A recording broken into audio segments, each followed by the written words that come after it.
এই শোনো না, আমাদের অন্ধবিশ্বাস চ্যানেলটি যারা এখনো সাবস্ক্রাইব করেননি, প্লিজ সাবস্ক্রাইব করে দাও। আর অল্প কিছু সাবস্ক্রাইবার হলে 1 লক্ষ পরিবার হবে।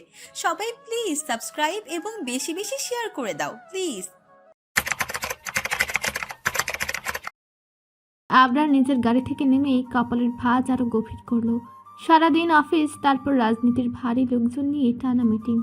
মন্ত্রী মারা যাওয়ার পর থেকে ভাগনা রিফান যেন হায়নার মতো তেড়ে বেড়াচ্ছে, ক্ষমতার লোভে বেপরোয়া হয়ে উঠেছে। আবরার সিদ্ধান্ত নিয়েছে ওকে রাজনীতির জালে আটকে শেষ করবে। কিন্তু এইসব পরিকল্পনার ভিড়ে একটাই মনোযোগ লেগে আছে।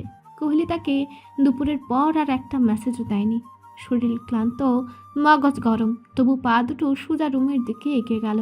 ওর ক্ষুধা নেই, কথা নেই, শুধু কোহলিকে দেখলেই এক দুপুরের রাগ গলে যায়। এটাই ওর আসল শান্তি। দরজা খুলতেই অন্ধকার ওকে গ্রাস করলো। রুমের সব লাইট অফ। নরম গন্ধটাও নেই, যে গন্ধে কোহলির উপস্থিতি টের পাওয়া যায়।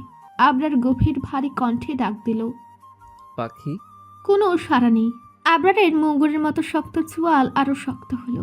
ওয়াল সুইচ টিপে রুমে লাইট জ্বালাতেই রাগটা বুকের ভেতর কড়া নাড়ল। রুম খালি। ড্রেসিং টেবিলের সামনে নেই, বিছানায় নেই, ছায়ার কোণে নেই। মেয়েটা সাধারণত রুমেই থাকে, আজ সে নেই। কোথায় গেল? আবরারের বুকের ভেতর একটা আগুন জ্বলে উঠল। ও দ্রুত পা ফেলে ব্যালকনির দিকে গেল। দরজা ঠেলে খুলল। রাতের বাতাস ছুটে এলো, কিন্তু সেখানেও নেই। রাগ এখন হাড়ে হাড়ে টনটন করছে। ওর নাসারন্ধ্র ফুলে উঠল, চোখ লাল হয়ে যাচ্ছে ধীরে ধীরে। আবরার দাঁত চেপে ফিসফিস করে বলল, কোথায় গেল এই মেয়ে? মনের ভেতর থেকে একটা অন্ধকার গর্জন উঠতে লাগলো। দিনভর তাকে বিরক্ত করার সাহস কেউ দেখায় না, আর কোহলি মেয়েটা ওকে পাগল করে দেওয়ার ক্ষমতা রাখে। তারপরে আরও একটা চিন্তা মাথায় ঢুকে গেল। কেউ কিছু করলো নাকি? কেউ ছুলো নাকি? কেউ কোহলির দিকে চোখ তুলে তাকালো নাকি?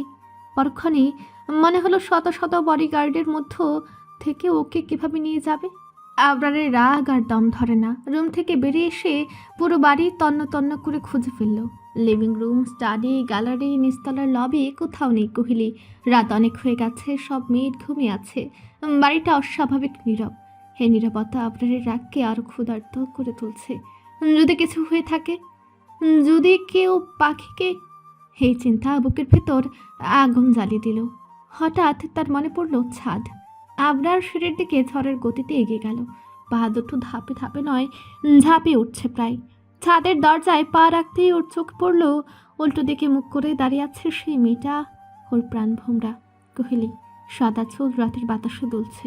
হালকা চাঁদের আলো পরে চুলগুলোকে রূপালি করে তুলেছে। কোহলির গায়ের হালকা সোয়েটার বাতাসে পাতার মতো কাঁপছে। আর আবরারের মাথার রাগ আবার পুরো শরীরে ছড়িয়ে পড়ল। ও আবরারকে রাগে ফুঁসতে রেখে এখানে দাঁড়িয়ে আছে নিশ্চিন্তে, একা। এই সময়ে ধবধব পা ফেলে আবরার কোহলির পেছনে গিয়ে দাঁড়ালো। এক ঝটকায় ওর দুই বাহু ধরে নিজের দিকে ফেরালো।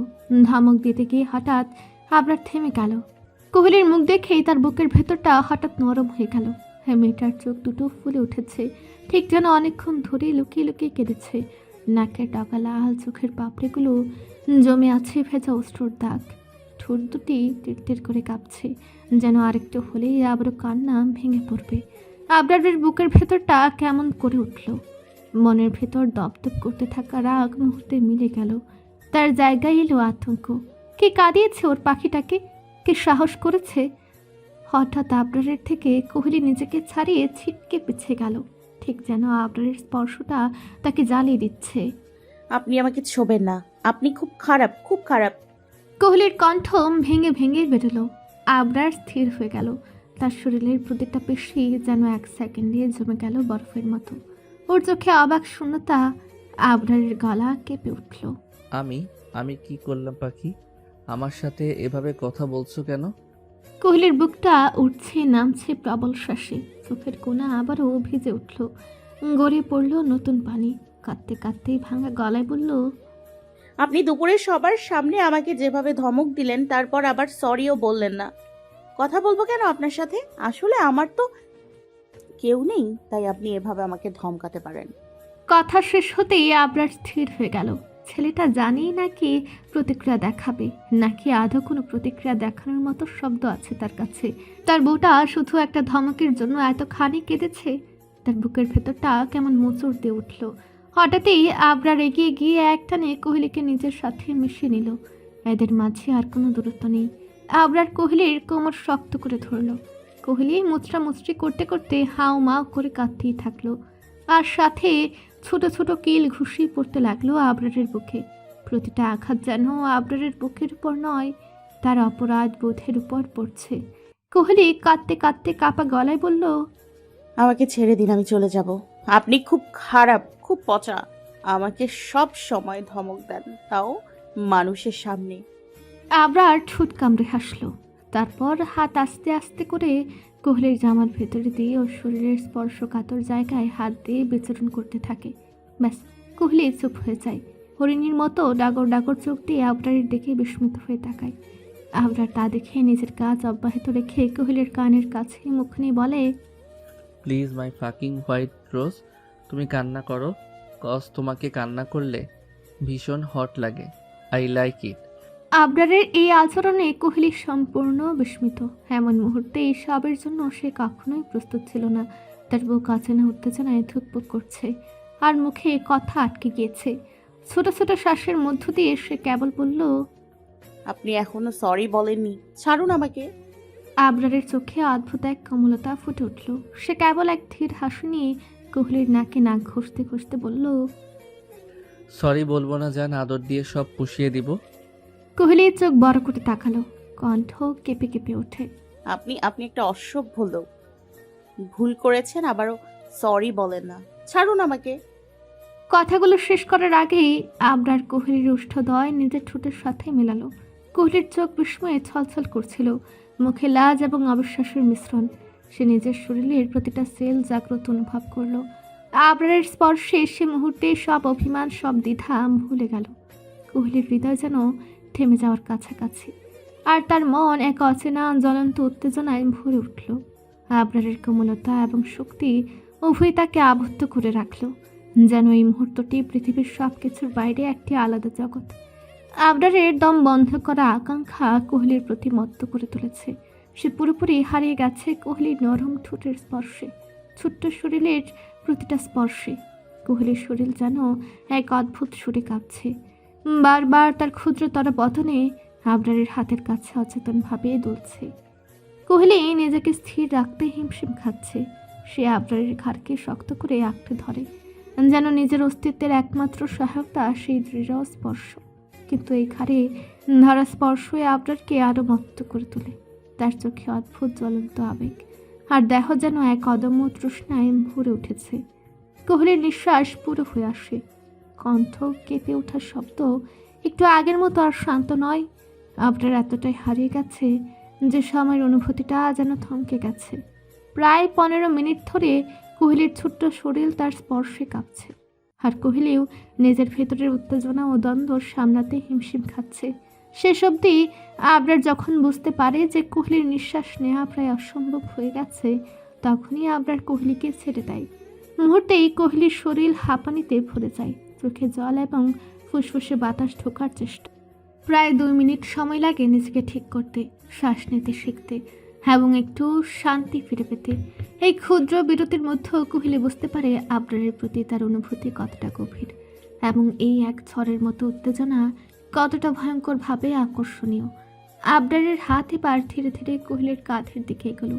সে আলতো করে কোহলির জামার কাপড় নামাতে লাগলো, যেন প্রতিটি স্পর্শ কোহলির শরীরের প্রতিটি সেলকে জাগিয়ে তুলছে।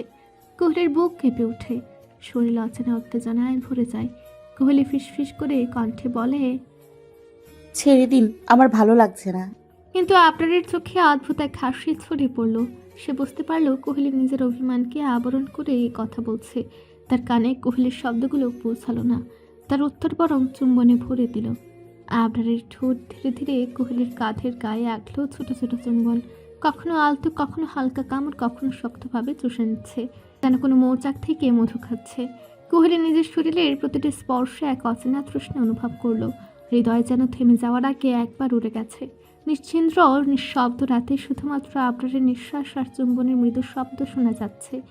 বাতাসে যেন শুধুই তাদের নিঃসঙ্গতা ভাসছে। একটি রাত যেখানে শুধু আবেগ, আকাঙ্ক্ষা এবং নিঃশব্দ প্রেমের আভা বিদ্যমান। আবরার এবার কোহলির জামার চেন খুলে এক টানে জামাখানা খুলে ছাদের ফ্লোরে ছুঁড়ে মারে। কোহলি লজ্জায় লাল হয়ে যায়, পুরো শরীরেই অচেনা উত্তেজনায় কেঁপে ওঠে। আবরার ধীরে ধীরে কোহলিকে ছাদের ফ্লোরে শুয়ে নিজে ওর পাশে শুয়ে পড়ে। চোখে মৃদু হাসি আর ঠোঁটে কোমলতা। তার ঠোঁট ধীরে ধীরে কোহলির গলা দিয়ে নিচের দিকে নেমে আসে, কোহলির কাঁধ ও বুকে স্পর্শ করে। কোহলি অচেতনভাবে আবরারের বড় বড় চুলগুলো শক্ত করে আঁকড়ে ধরে। আবরারের শক্ত স্পর্শ কোহলির শরীর জুড়ে এক অদ্ভুত স্ফুরণ সৃষ্টি করে। কোহলি এবার আর সহ্য করতে না পেরে আবরারকে হাত দিয়ে বাধা দিতে চায়। এতে আবরার বিরক্ত হয়ে কোহলির দুই হাত ওর এক হাতের নিচে দিয়ে আঙ্গুলের ভাঁজে আঙ্গুল ঠুকে দেয়। সময় গড়াতে থাকে। আবরারের প্রতিটি স্পর্শ কোহলিকে আরও ঘনিষ্ঠভাবে তার দিকে টানে। কোহলির হৃৎপিণ্ড দ্রুত ধকধক করতে থাকে। শরীর এক অচেনা উত্তেজনার সাথে আবরারের উন্মাদনা বাড়ে। এতে আবরারের হাতের নিচে কোহলির বন্দি হাত দুটো আরও বেশি বল প্রয়োগ হয়। সকালের মিষ্টি রোদ আবরার কোহলির উপরে পড়ছে। সে আলোর নরম উষ্ণতায় আবরারের ঘুম ধীরে ধীরে ভাঙল। চোখ খুলতেই নিজের অবস্থান বুঝতে পারল। সে এখনও ছাদের ফ্লোরে শুয়ে আছে। রাতের আবেগ, কান্না, তারপর আদর সব মনে পড়ল। কিন্তু পরের মুহূর্তেই আবরারের দৃষ্টি আটকে গেল কোহলির দিকে। কোহলির মুখটা এখন অস্বাভাবিক ফ্যাকাশে, ঠোঁট শুকিয়ে গেছে, নিঃশ্বাস ভারী, অনিয়মিত, যেন বুকের ভেতর কিছু আটকে আছে। আবরার প্রথমে ঠিক বুঝতে পারছিল না, কিন্তু পরের মুহূর্তেই স্বভাব সিদ্ধ উদ্বেগে তার হাত ছুটে গেল কোহলির গালে আর ছুতেই চমকে উঠল। এত গরম! তার গলার স্বর থমকে গেল। হৃৎস্পন্দন হঠাৎ যেন আচমকা বেড়ে গেল। আবরার নিচু গলায় প্রায় কাঁপা স্বরে ডাকল, পাখি, পাখি, শুনতে পাচ্ছ? কিন্তু না, কোহলির চোখ সামান্য নড়ল না। মেয়েটা কোনো সাড়া দিল না। শুধু তীব্র জ্বরের উত্তাপে নিঃশ্বাস আরও ভারী হয়ে উঠল। এক সেকেন্ডের মধ্যেই আবরারের ভেতরটা ভেঙে পড়ল। সে বুঝতে পারল গত রাতে তার অতিরিক্ত আদর আর আবেগের চাপে মেয়েটা ক্লান্ত হয়ে পুরোপুরি অজ্ঞান হয়ে গেছে। নিজের মুঠি শক্ত করে ফিসফিস করলো আবরার। শিট! ভয়, অপরাধ বোধ আর তীব্র উদ্বেগ তার চোখে ঝলসে উঠল। সে এক ঝটকায় উঠে বসল। তারপর কোনো দ্বিতীয় চিন্তা ছাড়াই দুই বাহু দিয়ে কোহলিকে সাবধানে তুলে নিল কোলে। মেয়েটার মাথা তার বুকে হেলে পড়ল। নিঃশ্বাসের গরম বাতাস আবরারের শার্ট ভিজে দিচ্ছে। আবরারের হাত সামান্য কাঁপছিল, তবু সে কোহলিকে আরো শক্ত করে ধরে ছাদের থেকে বেরিয়ে গেল। সিঁড়ির দিকে পা বাড়াতেই তার পদক্ষেপ ভারী হয়ে গেল। চোখের সামনে একটা দৃশ্য বারবার ভেসে উঠছে। কোহলির নিস্তেজ মুখ, ফ্যাকাশে ঠোঁট, জ্বরের উত্তাপে ভারী শ্বাস, আর আবরারের বুক ধকধক করছে একটাই চিন্তায়, পাখি আমার কিছু হয়ে গেল নাকি? সেই আতঙ্ক তাকে তাড়িয়ে নিয়ে যেতে লাগলো সিঁড়ির নিচের দিকে। দ্রুত রুমে ঢুকে আবরার বুকের ধুকপুকানি ধ্বনি যেন পুরো রুম জুড়ে প্রতিধ্বনিত তুলল। সে কোনো কিছু না ভেবে তাড়াহুড়ো করে কোহলিকে বিছানায় শুয়ে দিল। মেয়েটার নিস্তেজ শরীরটা তার বুকের মধ্যে আশঙ্কায় ঠান্ডা ঢেউ তুলছিল। এক মুহূর্ত সময় নষ্ট না করে আবরার ফোন বের করলো। কাপা আঙ্গুলে নাম্বার টিপে ডক্টর আসিফাকে কল দিল। কল ধরতেই আবরারের দৃঢ় কণ্ঠে বলে উঠল, ডাক্তার আসিফা, এখনই আসেন, যত দ্রুত পারো, খুব জরুরি। ডক্টর আসিফা কিছু বলতে যাচ্ছিল, কিন্তু অপেক্ষা করার মতো সময় আবরার নেই। সে কোনো জবাব না শুনেই ফোন কেটে দিল। ফোনটা পাশে ফেলে দিয়ে আবরার আবার কোহলির দিকে ঝুঁকল। মেয়েটার আঙুলগুলো গরম, নিস্তেজ, কোনো শক্তি নেই। আবরার কোহলির মিষ্টি ছোট্ট হাতটা নিজের বড় হাতের মধ্যে ঢুকিয়ে নিল। তার আঙ্গুল বুলিয়ে ফিসফিস করে ডাকতে লাগলো, রোজ, এই রোজ, প্লিজ ওপেন ইউর আইস। শুনতে পাচ্ছ পাখি, প্লিজ? তার গলা শুকে আসছে। এক ধরনের শ্বাসরুদ্ধ ভীতি বুকের ভেতর কাটার মতো বিচ্ছে। আবরারের মন আজ তীব্র অস্থিরতায় তুলছে। যে মানুষটা কাউকে পাত্তা দেয় না, যার এক চোখের ইশারায় মানুষ কাঁপে, যে নিজে নির্মমতা নিয়ে গর্ব করত, সেই মানুষটা এখন কাঁপছে। মেয়েটার একটুখানি নিস্তেজ দেখে কেমন যেন এক অচেনা ভয়, অচেনা দুর্বলতা, অচেনা অনুভূতি আবরারের বুক চেপে ধরল। ভাবা যায় এই নিষ্ঠুর কঠিন মানুষটারও কেউ আছে, যাকে হারানোর ভয় তাকে এভাবে অসহায় করে দিতে পারে।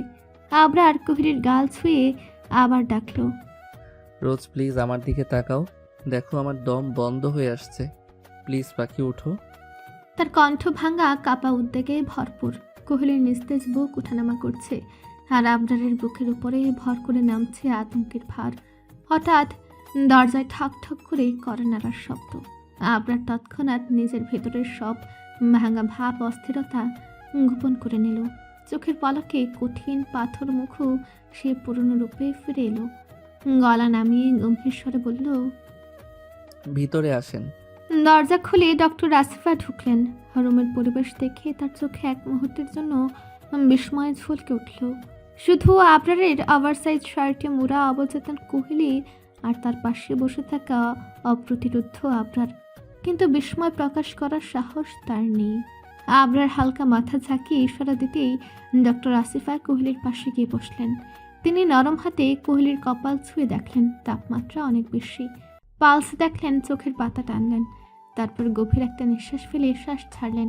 একটা স্পষ্ট অপ্রকাশিত অভিমান, বিরক্তি এবং পেশাগত দায়িত্বের মিশ্র সুর যেন সেই নিঃশ্বাসে ফুটে উঠল। তারপর দক্ষ হাতে ইনজেকশন বের করে কোহলির হাত দিলেন। কোহলির শরীর সামান্য কেঁপে উঠল। সবশেষে মাথা তুলিয়ে আবরারের দিকে তাকালেন। 1 সেকেন্ড, 2 সেকেন্ড, তার চোখে এক ধরনের অস্বস্তি। চিকিৎসক হিসেবে বলতে বাধ্য, কিন্তু মানুষ হিসেবে বলতে সংকোচ। আলতো করে বললেন, স্যার, উনি খুব দুর্বল।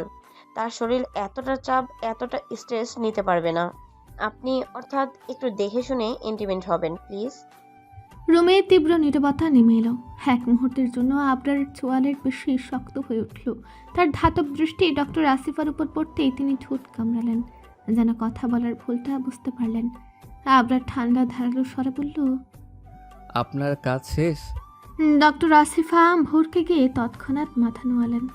জি শেষ। তাহলে যেতে পারেন। ওর কণ্ঠের তীক্ষ্ণতা পুরো রুম কাঁপিয়ে দিল। আর কিছু না বলে ডক্টর আসিফা দ্রুত উঠে দাঁড়ালেন। পায়ের শব্দ না তোলার চেষ্টা করেও তার জুতার শব্দ কানে শোনালো। দরজা খুলে বাইরে যাওয়ার সময় তিনি শেষবার কোহলির দিকে তাকালেন। অসহায়, নিস্তেজ, নিষ্পাপ মেয়েটা, কিন্তু আবরারের উপস্থিতি তাকে আর একটি শব্দ বলার সাহস দিল না। দরজা বন্ধ হওয়া মাত্রই রুম আবার নিছু ভারী নীরবতায় ঠেকে গেল। আবরারের চোখ আবার কোহলির দিকে ফিরল। এবার আগের তুলনায় আরও তীক্ষ্ণ, আরও অধিকারী, আরও অদ্ভুতভাবে উদ্বিগ্ন। আধা ঘন্টা পর কোহলির চোখের পাতা সামান্য কাঁপল। ধীরে ধীরে ভারী চোখ খুলতেই প্রথমে যেটা দেখল তা হলো তার একদম পাশে বসে থাকা আবরার।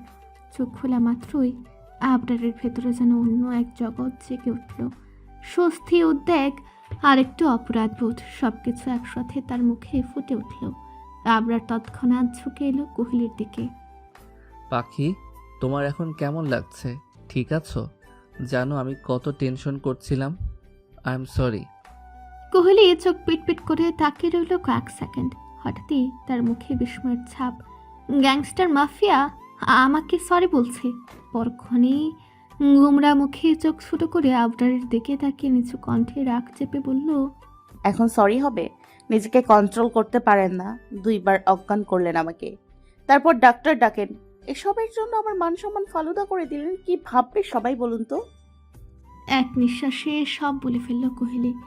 গাল ফুলা, চোখে অভিমান, ঠোঁট খানিকটা বাঁকা, দেখলে মনে হয় পৃথিবীর সবচেয়ে রাগী বাচ্চা।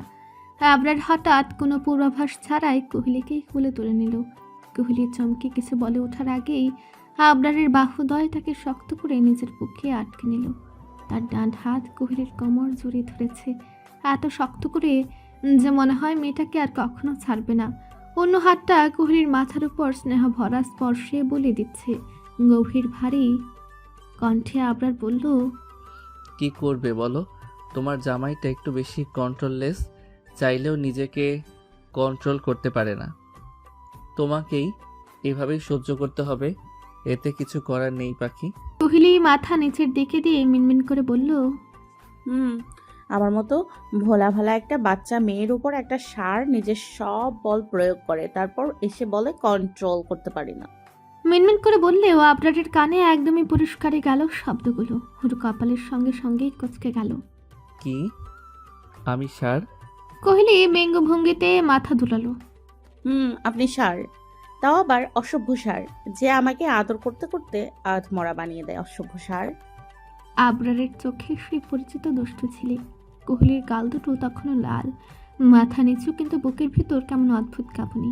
আবরার ধীরে ধীরে এগিয়ে এসে তার মুখের সামনে মুখ রেখে মুচকি হেসে বলল, তোমার মধ্যে আমার নেশা আছে হরিণী। কুহুলি মুহূর্তে শ্বাস আটকে গেল। আবরার আরো কাছে ঝুঁকে গলা ভারী করে বলল, আগে ড্রিঙ্কস করতাম, কিন্তু তোমার শরীরের যে ফিল, যে গন্ধ, যে উষ্ণতা পাই, সেই নেশা আর কোথাও পাইনি। কুহুলি অবাক হয়ে তাকিয়ে রইল।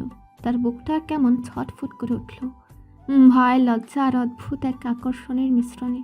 তার কণ্ঠটা কেমন কেঁপে ওঠে। আপনি আগে ড্রিঙ্কস করতেন? আবরার শান্ত ভঙ্গিতে বলে, হ্যাঁ, আমি গ্যাংস্টার কোহেলি। ড্রিঙ্কস, সিগারেট এসব আমার নেশা ছিল, ইভেন এখনও আছে। কুহেলি তা শুনে চোখ বড় বড় করে তাকায়, তারপর ঠোঁট কামড়ে নিচু কণ্ঠে অকপট ভাবে বলে, আপনি এসব আর খাবেন না। যখনই মনে চাইবে আমার কাছে আসবেন। এসব নেশা খারাপ। বলেই নিজের কথায় নিজে চমকে ওঠে, দুই হাত দিয়ে মুখ থেকে ফেলে। মুহূর্তেই আবরারের হাসি থেমে যায়, চোখের দৃষ্টি বদলে গিয়ে আরো গভীর হয়। ধীরে ধীরে কোহলির হাত দুটো ধরে মুখের সামনে থেকে সরিয়ে নেয়, তারপর নিচু গলায় ভাঙ্গা এক নেশা মাখা স্বরে বলে, তাই বলো, আমার সব নেশা ছেড়ে তোমার কাছে আসবো, মাই ফাকিং হোয়াইট রোজ। কোহলির বুকের ভেতরে হঠাৎ কেমন যেন ধপ করে ওঠে। আবরার চোখ নামিয়ে কোহলির ঠোঁটের দিকে তাকায়, তারপর বলল, ড্রিঙ্কসের নেশা ছাড়তে পারবো, কিন্তু তোমার নেশা কখনো না। সেই মুহূর্তে কোহলির মনে হয় তার পুরো দুনিয়া যেন আবরারের সেই চোখের ভেতর আটকে আছে। কোহলি হঠাৎ মুখটা গম্ভীর করে আবরারের বুকে হাত ঠেলে সামান্য সরল, দু চোখে অভিমান জমে আছে। আচ্ছা, আপনি কি শুধু আমার শরীরের জন্যই এত আদর, এত যত্ন করেন? আমাকে ভালোবাসেন না?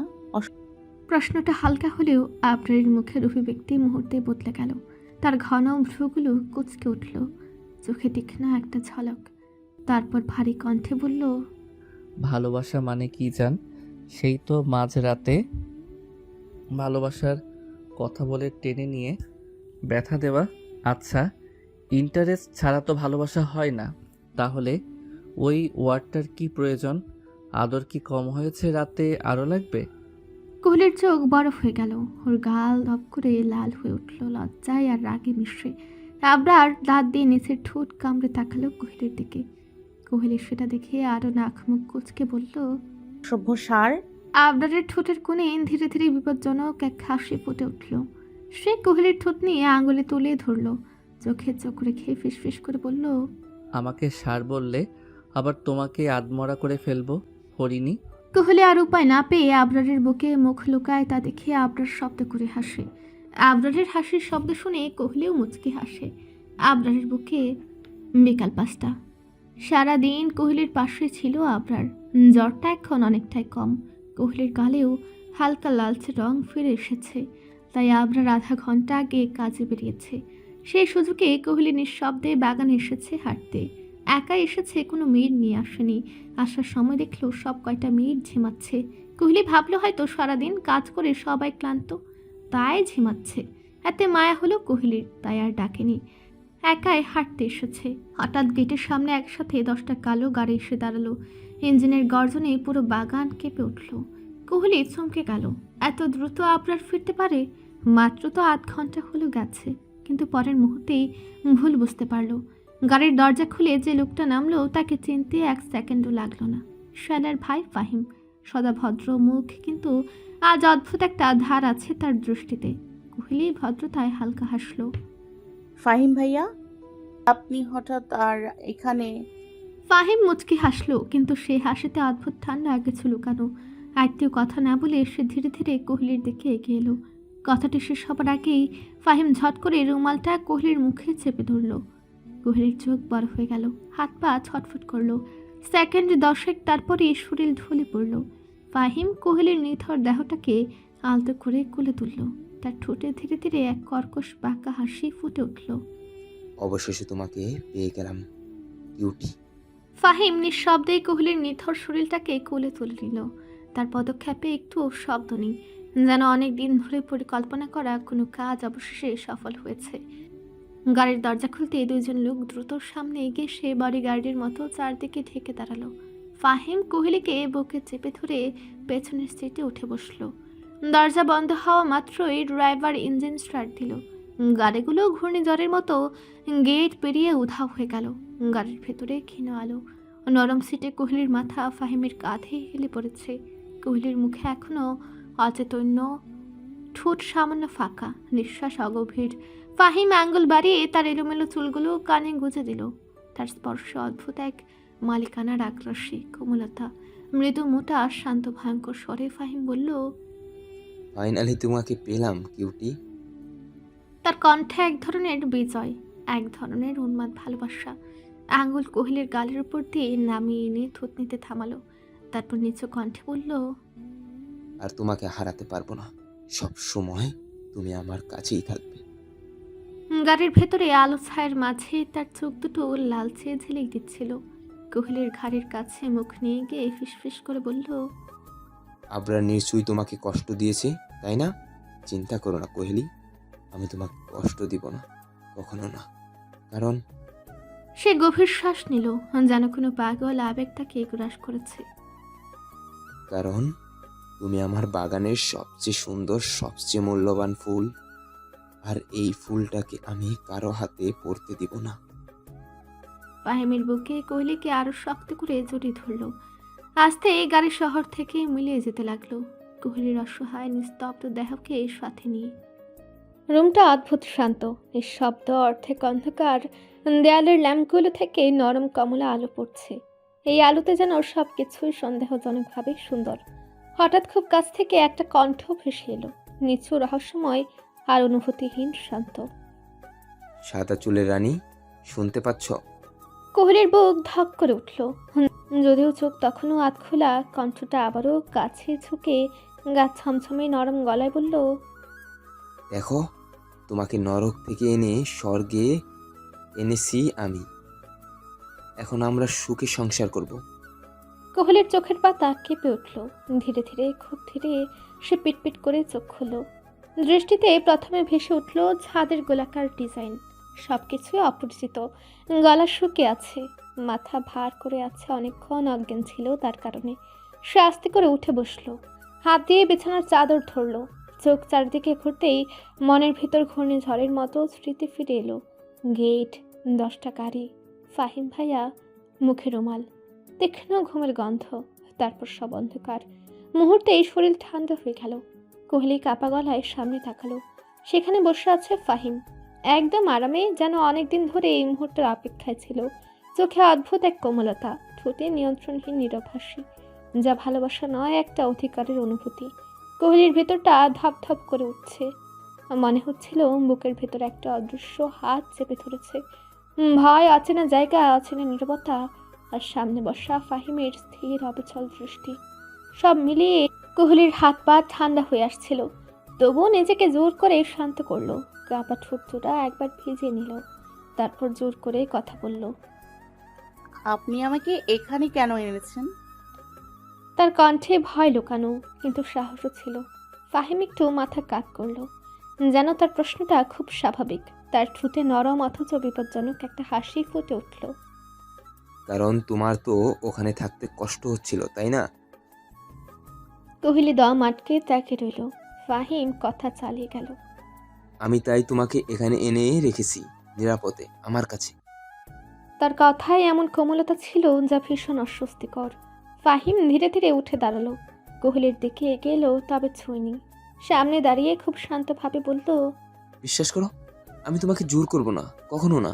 তুমি শুধু বলো, তুমি কি ফিরে পেতে চাও সেই আবরার কাছে, যে তোমার জীবনে শুধু কষ্ট, দুঃখ আর অপমানই দিয়েছে? কোহলির নিঃশ্বাস আটকে গেল। ফাহিমের কথা যেন একটা বিষধর সাপের মতো সোজা মনের ভেতরে ঢুকে যাচ্ছিল। কিন্তু সবচেয়ে ভয়ঙ্কর ব্যাপার, কোহলির মন এক মুহূর্তে থমকে গেল এই কথায়। আবরার সে কি সত্যি ওকে ভালোবাসে, নাকি শুধু নিজের মতো করে ব্যবহার করে?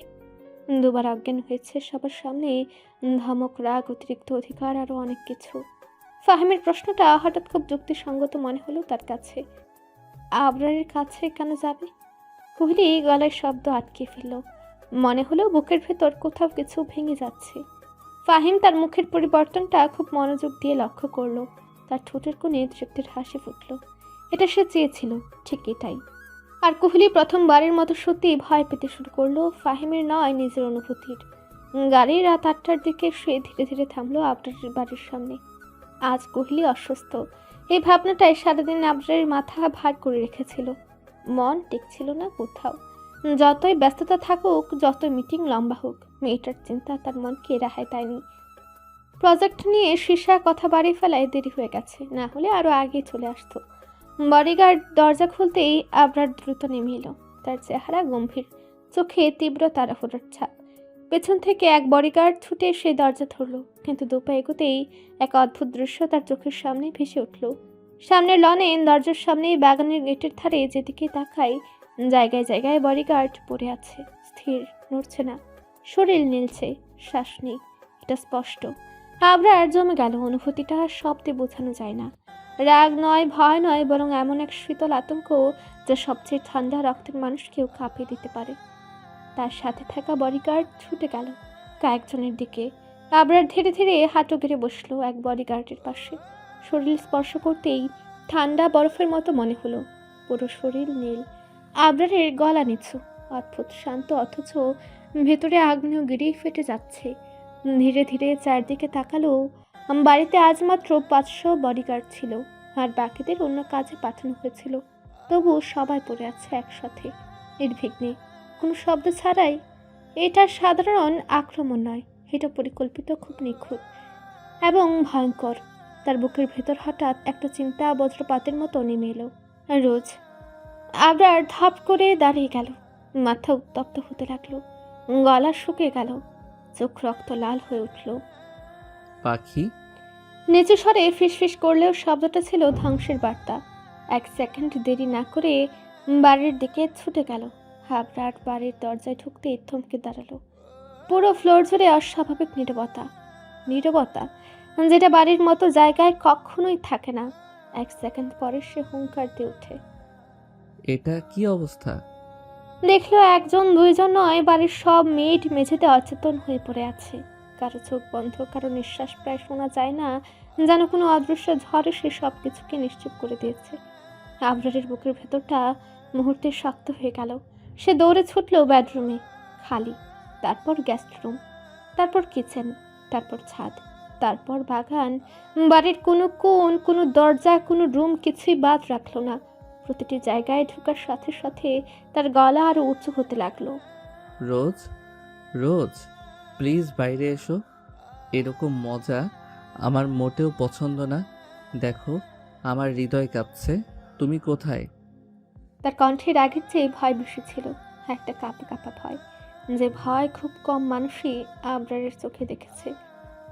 কিন্তু রোজ না, রোজ কোথাও নেই। ফেটিক্স সহ বাকি বডিগার্ডরা দূর থেকে দাঁড়িয়ে আবরারকে দেখছিল। তাদের মাঝে ভয়ের স্রোত বয়ে গেল, কারণ আজ তারা দেখেছে একজন আবরারকে নয়, এক উন্মাদ আবরারকে, যে একজন মানুষকে যাকে হারানো আতঙ্ক মুহূর্তেই বোকা বানিয়ে দিয়েছে। ফেটিক্স গিলে নিয়ে খুব কাঁপা গলায় বলল, স্যার, মনে হচ্ছে ম্যামকে কেউ কিডন্যাপ করে নিয়ে গেছে। আবরার থেমে গেল, ধীরে ধীরে মাথা তুলে তাকালো ফেটিক্সের দিকে। তার চোখ সবসময় শান্ত, ঠান্ডা হিসেবেই আজ লাল টকটকে আগুনের মতো, যেন মুহূর্তে যার সামনে পাবে ছিন্ন ভিন্ন করে ফেলবে। এক পায়ে গিয়ে সে আবরার শীতল রাগে জলা গলায় বলল, আমার পাখিকে কিডন্যাপ করার মতো সাহস কার?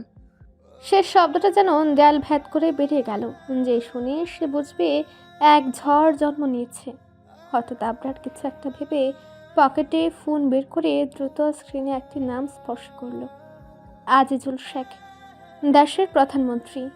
তার প্রভাবশালী পরিচিতদের তালিকায় সবচেয়ে উপরের নাম। রিং শোনা গেল মাত্র একবার, তারপরেই শান্ত অথচ কর্তৃত্বপূর্ণ কণ্ঠ ভেসে এলো। হ্যাঁ আবরার, এমন সময় ফোন করার কারণ? আবরার শ্বাস টেনে নিয়ে বলল, তার শব্দগুলো যেন শীতল ধাতুর মতো কঠিন। পুরো দেশে কারফিউ জারি করুন, সব সীমান্ত বন্ধ, কেউ কোথাও যেতে পারবে না, আর দেশ ছাড়ার তো প্রশ্নই ওঠে না। ওপারে মুহূর্তের নীরবতা, তারপর প্রধানমন্ত্রী একটু বিদ্রুপ ভরা হাসিতে বললেন, আমি কি তোমার কথায় দেশ চালাই? এত বড় সিদ্ধান্ত তোমার ইশারায় নেব না। কোনো উত্তর না দিয়ে আবরার ফোন কেটে দিল। ফোন নামানোর সময় তার চোখে যে আগুন জ্বলছিল তা দেখে ফিটিক্স পর্যন্ত গলা শুকিয়ে গিয়েছিল। আবরার ধীরে মাথা তুলল, সরাসরি ফিটিক্সের চোখে তাকিয়ে বলল, এই দেশ আধা ঘন্টার মধ্যে কেঁপে উঠবে। আধা ঘন্টার ভিতরে প্রধানমন্ত্রী ভবনে বোমা মারবে, বুঝলে? আর তারপর কাজ আপনা আপনি হয়ে যাবে। তারপর ওরা নিজে থেকেই দেশে লকডাউন করে দেবে। ফিটিক্সের মুখে আতঙ্কের ছায়া, কিন্তু বিরোধিতা করার সাহস নেই। সে মাথা ঝাঁকিয়ে দ্রুত বেরিয়ে গেল, যেন প্রতিটা সেকেন্ড তার কাছে জীবন মৃত্যুর মতো। আবরার শান্ত হয়ে দাঁড়ালো না, সে সোজা বাইরে বেরিয়ে গাড়িতে উঠল। ড্রাইভার দেরি না করে ইঞ্জিন চালু করলো। গাড়ি ছুটে চলল রাতের অন্ধকার ভেদ করে, যেখানে রাস্তার আলো যেন ভয়ে পথ ছেড়ে দিচ্ছে। গাড়ি থামলো এক বিশাল পুরনো গোদামের সামনে, আবরারের ব্যক্তিগত নিরাপদ ঘাঁটি। ভেতরে ঢুকতে দেখা গেল সারি সারি বডিগার্ড জড়ো হয়েছে, সবার মুখে উদ্বেগ আর বিস্ময়ের মিশ্র ছাপ।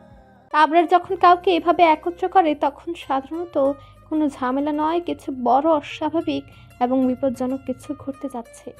গোদামের ভেতরের বাতাস ভারী হয়ে আছে, চোখে মুখে সবার একটাই প্রশ্ন, ম্যামকে খুঁজে পেতে আবরার স্যার ঠিক কী পরিকল্পনা করছে। আবরারের হাঁটার শব্দ, তার চোখের দৃষ্টি আর নিঃশব্দ রাগ, সব মিলিয়ে এই রাতটার ভেতর এক রহস্যময় উত্তেজনা তৈরি করলো। এখন শুধু সময়ের অপেক্ষা।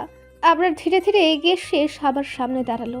সামনে লাইন ধরে দাঁড়িয়ে আছে তার নিরাপত্তা বডিগার্ড, সংখ্যায় যেন অন্তহীন।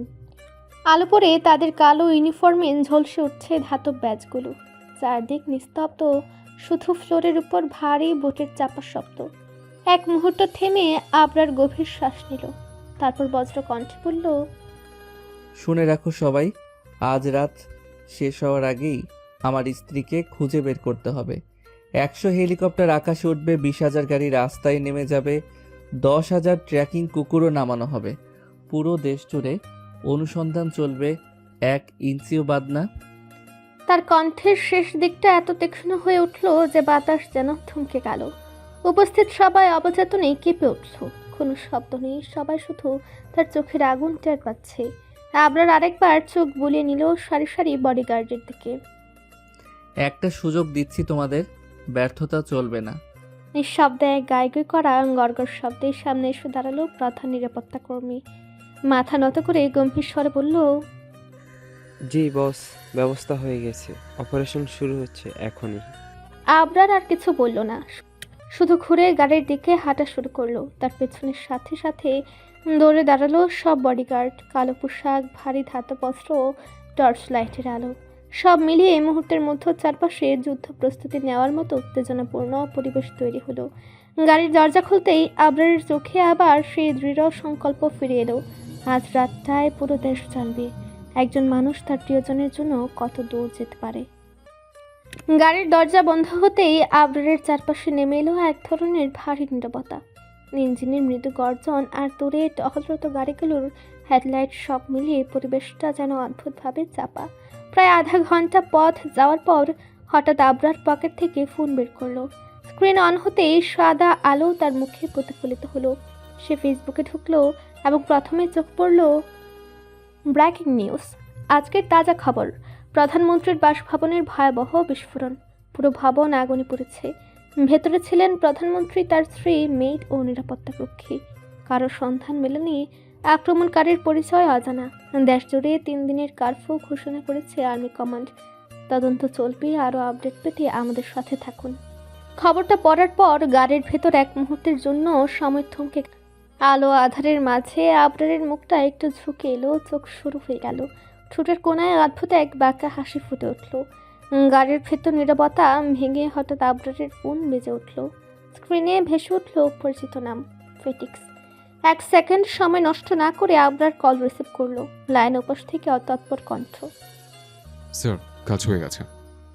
আবরারের গলা ঠান্ডা কিন্তু তীক্ষ্ণ। গুড। স্যার, আপনার নির্দেশ অনুযায়ী সব প্রস্তুত।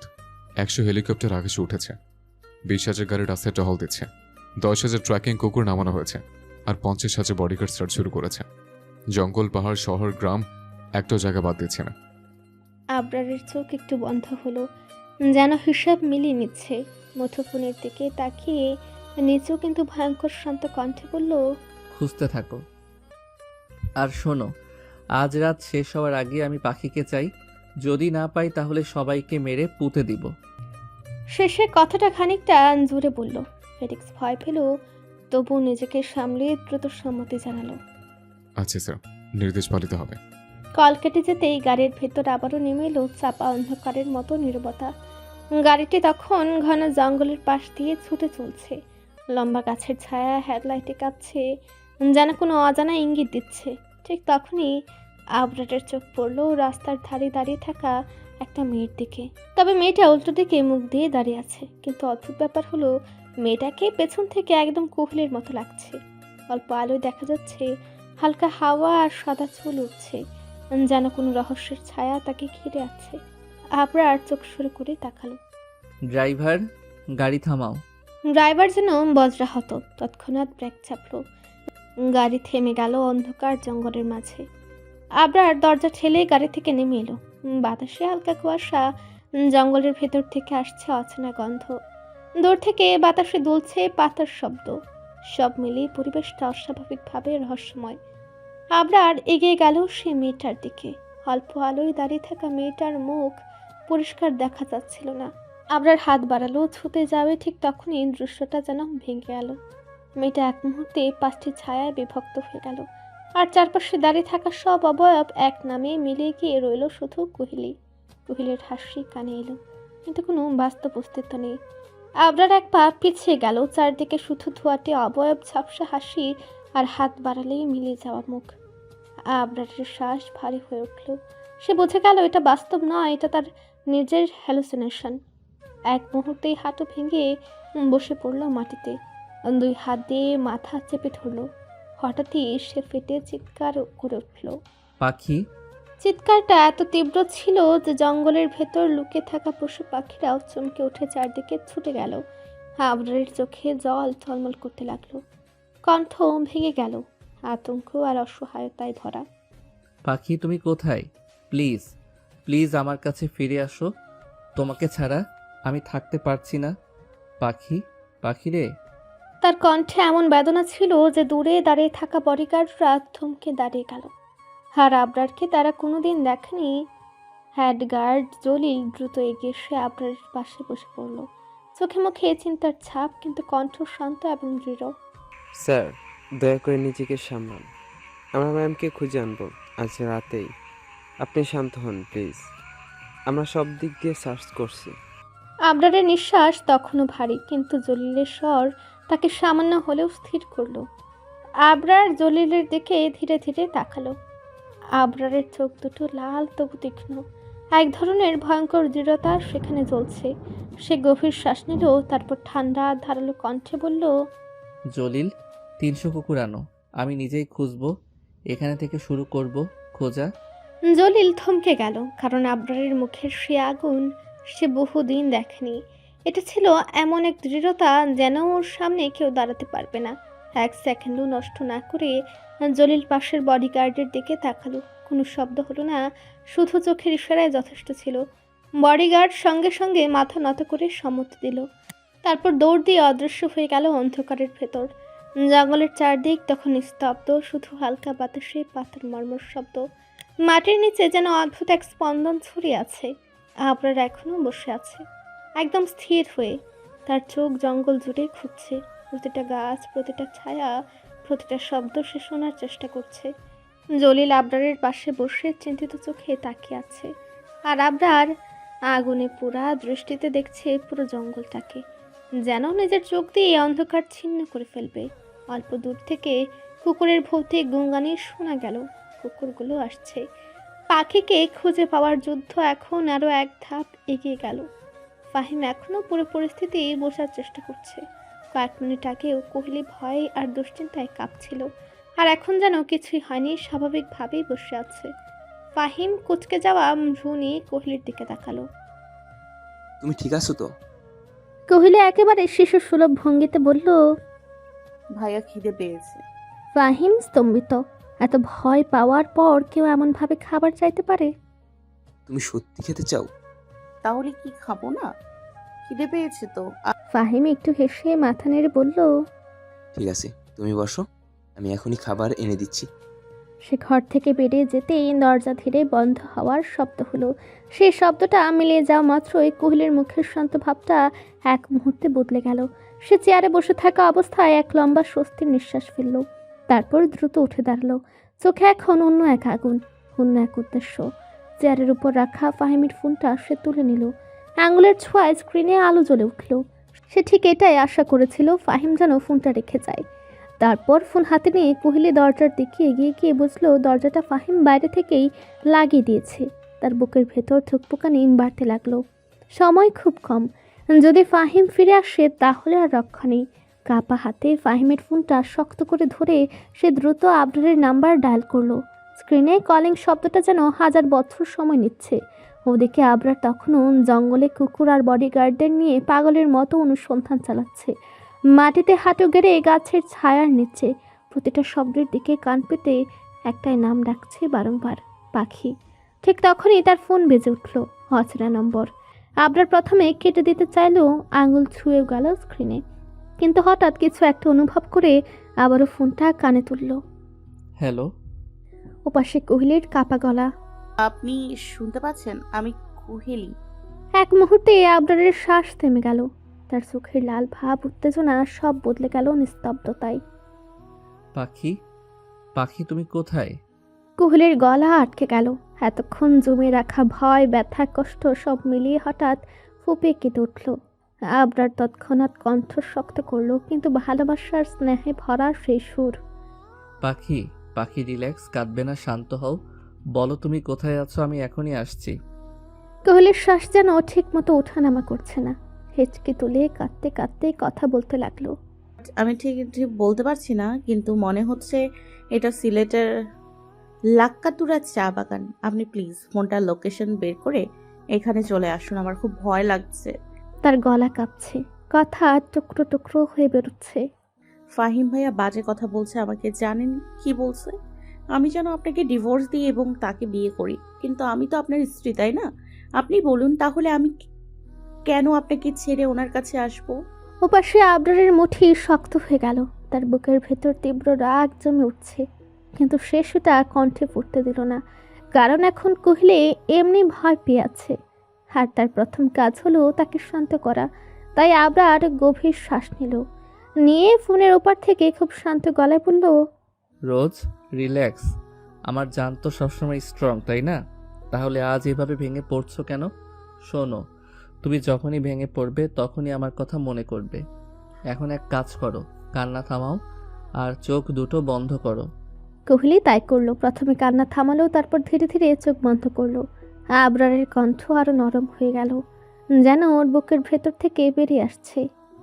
এবার আমার সাথে কাটানো ছোট ছোট মুহূর্তগুলো মনে করো। দেখবে মনটা শান্ত হয়ে যাবে, সাহস ফিরে পাবে। মনে রেখো, পৃথিবীর দুই প্রান্তে থাকলেও আমরা আলাদা নই। আমাদের শরীর দুটো দূরে থাকতে পারে, কিন্তু আত্মা তো একটাই। কোহলির নিঃশ্বাস ধীরে ধীরে স্থির হয়ে এলো, হাত কাঁপা থেমে গেল। আমি আসছি পাখি, জাস্ট রিল্যাক্স। ফোনের ওপার থেকে ভেসে আসে এই কথাগুলো যেন কোহলির বুকের গভীর শূন্যতায় আলো ফেলল। যে অস্থিরতা কিছুক্ষণ আগেও তাকে ছিঁড়ে ফেলছিল, তা ধীরে ধীরে কোমল হয়ে নেমে গেল পানির মতো। হয়তো এই কারণেই এই কয়েকটা বাণী শোনার জন্যই সে এতক্ষণ এত উতলা হয়েছিল। হেলিকপ্টারের প্রপেলারের শব্দ পুরো লাক্কাতুরা চা বাগান কাঁপিয়ে তুলছিল। হেলিকপ্টার মাটিতে নামতেই প্রথম দরজা খুলল আবরার। তার সঙ্গে নেমে এলো সারি সারি দেহরক্ষী। একসাথে 500-র মতো নিরাপত্তাকর্মী বাগানের চারদিক ঘিরে ফেলল, সবাই টানটান সতর্কতায়, আত্মবিশ্বাসের চোখে আগুন জ্বালিয়ে। কিন্তু আবরারের মুখে এখন শুধু একটাই ভাবনা, তার পাখি নিরাপদ আছে তো। ফোনের লোকেশন হাতে নিয়ে সে লম্বা ছায়ার মতো দ্রুত হাঁটতে লাগলো। সজীব সবুজ পাতার সারি পেরিয়ে সরু কাঁচা রাস্তা মারিয়ে অবশেষে পৌঁছালো একটি পুরনো টিনের ঘরের সামনে। দরজাটা বাহির থেকে লাগানো, চারপাশে অস্বাভাবিক নীরবতা। এক সেকেন্ডও অপেক্ষা করলো না আবরার, দরজা ঠেলেই ভেতরে ঢুকে গেল। টিনের ক্যাচাত শব্দে ঘরের ভেতর কোহলি চমকে মাথা তুলে। তার চোখে ভয়, অস্থিরতা, অজানা দুঃস্বপ্নের ছাপ। আর দরজায় দাঁড়িয়ে আছে সেই মানুষটি, যার কণ্ঠই তাকে একটু আগে শান্ত করেছিল, যাকে সে অসম্ভবভাবেই খুঁজছিল। মুহূর্তটুকু যেন অনেকগুলো সেকেন্ডের মতো লম্বা হয়ে গেল। তারপর কোহলি আর নিজেকে ধরে রাখতে পারল না। চেয়ারের পাশ থেকে উঠে প্রায় দৌড়ে সে আবরারের সামনেই দাঁড়ালো। এক মুহূর্ত, আর তারপর তার মন ভেঙে গেল। কোহলি নিজের সব ভয়, সব কাঁপুনি, সব অভিমান ভর করে আবরারের বুকে মাথা লুকিয়ে ফেলল। তারপর কোহলি আবরারের বুকে মুখ গুজে ফোপে কাঁদতে কাঁদতে বলল, তার কাঁধ দুটো কাঁপছে, একদিকে ভয়, অন্যদিকে অভিমানের ঝড়। হঠাৎ ও আবরারের গলার কাছের শার্ট মুঠো করে ধরে মাথা তুলে তাকালো। চোখ দুটো লাল, জল জমে আছে, কণ্ঠ রাগে আর কষ্টে কাঁপছে। আপনি খুব খারাপ হাজব্যান্ড। শব্দগুলো তীরের মতো বেরিয়ে এলো তার মুখ থেকে। আবরার স্তব্ধ। কোহলি থামলো না, আরো কাছে ঝুঁকে তিরিক্ষি কণ্ঠে বলল, আপনি না গ্যাংস্টার? তাহলে এত দেরি লাগলো কেন আমাকে খুঁজে বের করতে? আপনি জানেন আমি কত ভয় পেয়েছি, আমার তো দমই বন্ধ হয়ে আসছিল। তার কণ্ঠের কাঁপুনি আবরারের বুক ভেদ করে গেল। কোহলি আবরারের গলার কাছে শার্ট আরো শক্ত করে চেপে ধরল। চোখ বেয়ে জল গড়িয়ে পড়ছে। আপনি আপনি আমাকে খোঁজেননি, তাই না? আমি কি আপনার কিছু হই নাকি? অভিমান তার চোখে জমে উঠেছে। আরও এক ফোঁটা চোখের জল গলিয়ে বুকে পড়ে। ঘরের নিস্তব্ধতা যেন কোহলির অভিযোগে ভারী হয়ে উঠল। কোহলির কথাগুলো শুনে আবরার ওকে আরও নিজের সাথে আরও শক্ত করে জড়িয়ে ধরল, যেন ছেড়ে দিলে কেউ ওর থেকে কেড়ে নেবে সেই ভয়। আবরারের কণ্ঠ গভীর, ভারী, তাতে অসহায়তা আর ভালোবাসা দুই মিশেছিল। তুমি যে আমার কাছে কি সেটা তুমি নিজেও জানো না, আমার অভিমানী বউ। কোহলির সাদা চুলে মুখ ডুবে ভাঙা গলায় বলতে লাগলো, তোমাকে না পেয়ে সারা দেশ খুঁজেছি, কারণ তুমি এখন আমার অভ্যাস, শ্বাস, নেশা, সব কিছু। কোহলি থমকে গেল। আবরারের বুকের ভেতর ঢেউয়ের মতো ওঠানামা করছে নিঃশ্বাস। আমার মনে হচ্ছিল যেন শরীর থেকে আত্মা হারিয়ে ফেলেছি আমি। ইস, কি ভয়ানক অনুভূতি ছিল এটা, যেন আমি বেঁচে আছি কিন্তু ভিতরে কিছুই নেই। কোহলির চোখ আবারও ভিজে ওঠে, কিন্তু এবার ভয়ের জন্য নয়, তার এই মানুষটার ভয়ের যন্ত্রণা, কষ্টের জন্য। আবরার আলতো করে তার কপালে চুম খেল, গলা কেঁপে উঠল। বউ, আই এম সরি। এরপর থেকে তোমার ব্যাপারে আরও সতর্ক থাকবো। এবারই শেষ, আমাকে আরেকবার ক্ষমা করে দাও। আবরার কোহলিকে এমনভাবে বুকে আগলে রাখলো যেন তাকে ছাড়লেই আর ফেরত পাবে না, তাকে এই পৃথিবী থেকেই হারিয়ে যাবে। আবরারের কথাগুলো শুনে কোহলি থমকে গেল। তার চোখ দুটো বিস্ময়ে বরফ হয়ে উঠল।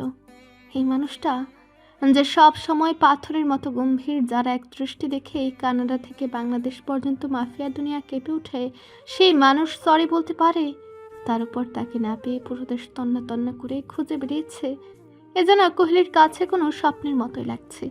কোহলি ধীরে ধীরে আবরারের বুকে মাথা রেখে বলল, আচ্ছা চলুন না, বাড়ি যাই, এখানে আর ভালো লাগছে না। আবরার কোহলির মাথায় হাত বুলিয়ে দিচ্ছিল। হঠাৎ সে থেমে গেল। কোহলির আলতো করে একটু দূরে সরিয়ে তার চোখে সরাসরি তাকালো। একটা কথা বলো, যে তোকে কিডন্যাপ করেছিল সে কোথায়? কোহলি চোখের পাতা ফেললো কয়েকবার, তারপর বলল, জানি না। তার কণ্ঠে হতবাক ভাব মিশেছিল। আমাকে খাবার দিয়ে কোথায় যেন চলে গেল, আমিও বুঝতে পারছি না। আবরারের চোখ তীক্ষ্ণ হয়ে উঠল, চোয়ালের পেশি শক্ত হয়ে গেল। তারপর রাগে কণ্ঠে বলল, আমার বউকে কিডন্যাপ করেছে তাকে আমি কখনোই ছাড়বো না, সে পৃথিবীর যেই প্রান্তেই থাকুক। ঠিক তখনই আবরারের ফোন বেজে উঠল। চারপাশে সব যেন থমকে গেল। কোহলি আটকে উঠিয়ে আবরারের হাত শক্ত করে ধরল। আবরার স্ক্রিনের দিকে তাকিয়ে দেখল অচেনা নাম্বার। আবরার ফোনটা ধরে বলল, কে? ওপাশের সঙ্গে সঙ্গে ভেসে এলো ফাইমের ব্যঙ্গাত্মক তীক্ষ্ণ কণ্ঠ। কিরে, বউ পেয়েছিস? এক মুহূর্তে আবরারের রক্ত ফুটে উঠল, তার চোয়াল শক্ত হয়ে গেল, চোখে আগুন। ওই হারামজাদা, তোর সাহস থাকলে সামনে আয়, পালালি কেন কাপুরুষের মতো? ওপাশে হঠাৎ জোরে পাগলাতে হাসি ভেসে এলো, এমন হাসি যা রক্তকে বরফ বানিয়ে দিতে পারে। আবরারের রাগ গলা পেরিয়ে মাথায় উঠে গেল। ফাহিম হাসি থামিয়ে ঠান্ডা গলায় বলল, একটা বলি কথা শুন, আমি চলে আসছি, কারণ 2 দিন পর তুই নিজেই আমাকে খুঁজবি। এখন তো মরার জন্য খুঁজছিস, ওরা আদর করার জন্য খুঁজবি। কথাগুলো ছুরি হয়ে বাতাস কেটে আবরারের কানে ঢুকলো। তারপর কোনো কথা না বলে ফাহিম ফোন কেটে দিল। আবরার কিছু সেকেন্ড স্থির দাঁড়িয়ে রইল। মনে হচ্ছিল তার চারপাশের বাতাস ঝলসে যাচ্ছে। এক ঝটকায় সেই ফোনটা মাটিতে ছুঁড়ে আঘাত করলো। দম বন্ধ করার আগে তার বুক ওঠানামা করছে। ফোন আছড়ে ভাঙার পরও আবরারের বুক উঠানামা করছিল। তার চোখে তখনও ফাহিমের কথার বেশ ছটফট করছে। রাগে যেন শরীরটা আগুন হয়ে গেছে। হঠাৎ এসে দেখতে পেল কোহিলি এক্ষণে দাঁড়িয়ে আতঙ্কে জমে গেছে। তার দু চোখ বিস্তৃত, যেন আবরারের এই রূপ কোনোদিন দেখেনি। আবরার 1 সেকেন্ডের জন্য স্থির হয়ে গেল। তার দৃষ্টি নরম হলো। কোহলি ভয়ে 1 পা পেছনে সরে গেল। কোনো সতর্কতা ছাড়াই আবরার এগিয়ে গিয়ে এক ঝটকায় কোহলিকে কোলে তুলে নিল। এত দ্রুত, এত দৃঢ়তায় যে কোহলির নিঃশ্বাস যেন থেমে গেল এক মুহূর্তে। কোনো কথা নেই, কোনো ব্যাখ্যা নেই, শুধু শক্ত নিরাপদ 2 হাতের বাঁধন, যেন কিছুতেই তাকে আর ছেড়ে দেবে না। ঘর থেকে বেরিয়ে এসে সরাসরি হেলিকপ্টারের দিকে হাঁটতে লাগলো। চারদিকে বডিগার্ডদের ভিড় পথ খুলে দিচ্ছিল দল বাঁধা নীরবতায়। শুধু আবরারের বুটের শব্দ আর হেলিকপ্টারের ব্লেড ঘোরার আওয়াজ। কোহলি কোনো শব্দ করল না। অভিমান, ভয়, বিস্ময় সব মিলেমিশে সে চুপচাপ। তার ছোট্ট শরীরটা আবরারের বুকে সিধে রইল, যেন ভয় পেলেই বিড়াল ছানা মালিকের বুকের ভাঁজে লুকিয়ে পড়ে। আবরারের বাহু শক্ত হলো আরও, যেন ঘোষণা দিচ্ছে এবার কেউ আমারটাকে ছুঁতে পারবে না। রাত 12টা, পুরো শহর নিস্তব্ধ। শুধু আবরারের হেলিকপ্টারের ব্লেড থেমে যাওয়ার শব্দটা যেন অন্ধকারে বিলীন হয়ে গেল। আবরার কোহলিকে এখনও কোলে রেখে নিচে নামলো। সব গার্ড দূরত্বে দাঁড়িয়ে আছে, কারণ তাকে দেখে বোঝা যায় আজ তার চোখে আগুন জ্বলছে। একটা কথা না বলে সে সোজা বাড়ির ভেতরে হাঁটতে লাগলো। পা ফেলার শব্দে পুরো করিডোর যেন কেঁপে উঠছিল। বেডরুমে ঢুকেই কোহলিকে আলতো করে বিছানায় বসালো। তারপর একবার পেছনে না তাকিয়ে ওয়াশরুমে ঢুকে গেল ফ্রেশ হওয়ার অজুহাতে নিজের রাগ কষ্ট ধুয়ে ফেলতে। কোহলি চুপচাপ বসে রইল। হাতের আঙুলগুলো জোড়া লাগিয়ে বসে আছে। মনে হচ্ছে বুক ধকধক করছে। আবরার বেরিয়ে এলো কয়েক মিনিট পর। ভেজা চুল, কালো টি শার্ট, গভীর চোখ, কিন্তু মুখে কোনো অভিব্যক্তি নেই। সে ড্রেসিং টেবিলের সামনে দাঁড়িয়ে ঘড়ি খুলছে, হাত মোছার তোয়ালে ভাঁজ করছে, ঠিক যেন নিজের রাগটাকে ভেতরে তালাবদ্ধ করে কাজ করছে। কোহলির হৃদস্পন্দন আরও বেড়ে গেল। সে বুঝতে পারছে না আবরার এখনও রেগে আছে নাকি নিজের ভেতরের ঝড়টাকে জোর করে থামিয়ে রেখেছে। সাহস সঞ্চয় করে কোহলি আস্তে করে উঠে দাঁড়ালো। ধীর পায়ে এগিয়ে গিয়ে আবরারের পাশে দাঁড়ালো। তার কণ্ঠ কাঁপা, খুব হালকা। আপনি কি এখনো রেগে আছেন? আবরার হঠাৎ থেমে গেল। চোখে ছিল চাপা অস্থিরতা। কোহলি কিছু বুঝে ওঠার আগেই সে 2 হাতে কোহলির কোমর ধরে হালকা শক্তিতে তাকে ড্রেসিং টেবিলের উপরে বসিয়ে দিল। পুরো ঘটনাটা এত দ্রুত ঘটল যে কোহলির বুক ধুকধুক করে উঠল। ভয়ে চমকে কোহলি আবরারের শার্টের কলারে হাত চেপে ধরল, ঠিক যেন তাকে আঁকড়ে ধরলে একটু নিরাপদ লাগবে। আবরার কোহলির 2 পায়ের মাঝখানে দাঁড়িয়ে কোহলির কোমর শক্ত করে ধরে একদম নিজের সাথে মিশে নিল।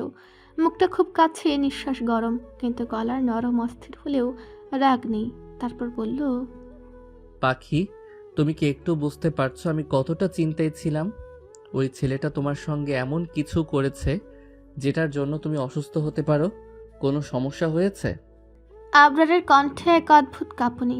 ফাহিমের বলা কথাগুলো যেন বারবার মাথায় ঘুরছে, যেন কোনো অদেখা আশঙ্কা তাকে গ্রাস করেছে। আবরারের চোখে আতঙ্ক। কোহলি দ্রুত মাথা নাড়ল 2 দিকেই। না না, কোনো সমস্যা হয়নি। কিন্তু আবরার শান্ত হতে পারছে না। ফাহিম ওই কথা বলল কেন? কি বোঝাতে চেয়েছিল? কোহলির কণ্ঠ ভেঙে গেল। আপনি আমার উপর রাগ করেছেন? আবরার ধীরে এক নিঃশ্বাস ছাড়ল।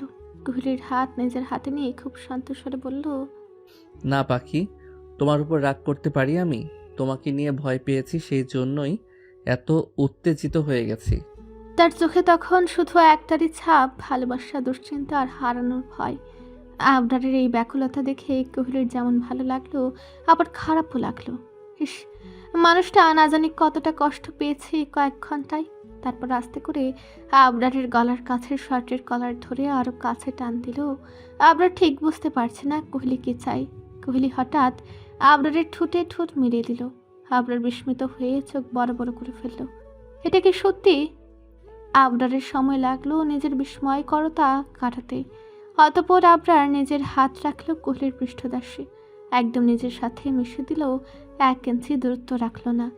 আবরার এবার উন্মাদের মতো চুম্বন শুরু করে। কোহলি হাঁপিয়ে উঠে, কিন্তু নিজেকে আজকে আর সরায় না। আবরারের থেকে আর কোনো বাধা দেয় না। নিজেকে সর্বোচ্চভাবেই টেনে নিয়ে যেতে চাই আবরারের সাথে তাল মিলিয়ে। কিন্তু আদৌ কি তা সম্ভব? কখনো না, তবু চেষ্টা করছে।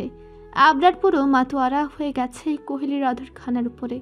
সাথে কোহলির ছোট্ট বদনের অস্বাভাবিকভাবে বিচরণ করছে। কোহলি এবার নিজেকে সামলাতে আবরারের ঘাড়ে নখ দিয়ে খামচে দেয়। আবরারের সেদিকেই খেয়াল নেই, ওর ধ্যান জ্ঞান সব কোহলির মধ্যে। কিছুক্ষণ পর কোহলি ব্যথাতুর শব্দ তুলে আবরার সাথে সাথে কোহলিকে ছেড়ে দিয়ে তাকায় কোহলির দিকে। কোহলি লজ্জায় একদম লজ্জাপতি গাছের ন্যায় নিতে পড়ে, গাল দুটো লাল টকটকে হয়ে গেছে। আবরার তা দেখে হাসে, তারপর কোহলির গালে বড় আঙ্গুল দিয়ে স্লাইড করতে করতে বলে, পাখি, তুমি কি ঠিক আছো? এইভাবে আজকে আমার কাছে আসলে? কোহলি আরও লজ্জা পেয়ে আবরারের বুকে মুখ লুকিয়ে বলে, আমারও আপনাকে আদর করতে মন চাচ্ছিল, তাই করলাম। কেন, আপনি খুশি না? আবরার হাসলো, শান্তির হাসি। তারপর কোহলির চুলে হাত বলে দিতে দিতে বলল, আমি এতটা খুশি কোনোদিন হইনি পাখি, যতটা খুশি আমি আজকে হয়েছি। কিন্তু আজকে তুমি অসুস্থ, ঘুমিয়ে নাও, অন্যদিন আদর করবে। কথা খানো শেষ করে আবরার কোহলিকে কোলে তুলে নেয়। কোহলি নিজের ভারসাম্য রাখতে আবরারের গলা জড়িয়ে ধরে আর পা দিয়ে ওর কোমরে আবরার কোহলিকে বেডে শুয়ে দেয়। তারপর অতিরিক্ত লাইট অফ করে জিরো লাইট দিয়ে কোহলির পাশে শুয়ে কোহলিকে নিজের কাছে এনে কোহলির গ্রীবাদেশে মুখ গুজে দেয়। সাথে সাথে কোহলির সারা শরীর শিহরণ করে ওঠে। আবরার কোহলিকে আরো শক্ত করে নিজের সাথে মিশিয়ে গ্রীবাদেশে মুখ রেখে ফিসফিস করে বলে, নিয়মিত ভালোবাসার গল্প শুনতে এবং পড়তে আমাদের অন্ধবিশ্বাস চ্যানেলটি সাবস্ক্রাইব করে পাশে থাকা বেল আইকনটি ক্লিক করুন। ধন্যবাদ সবাইকে।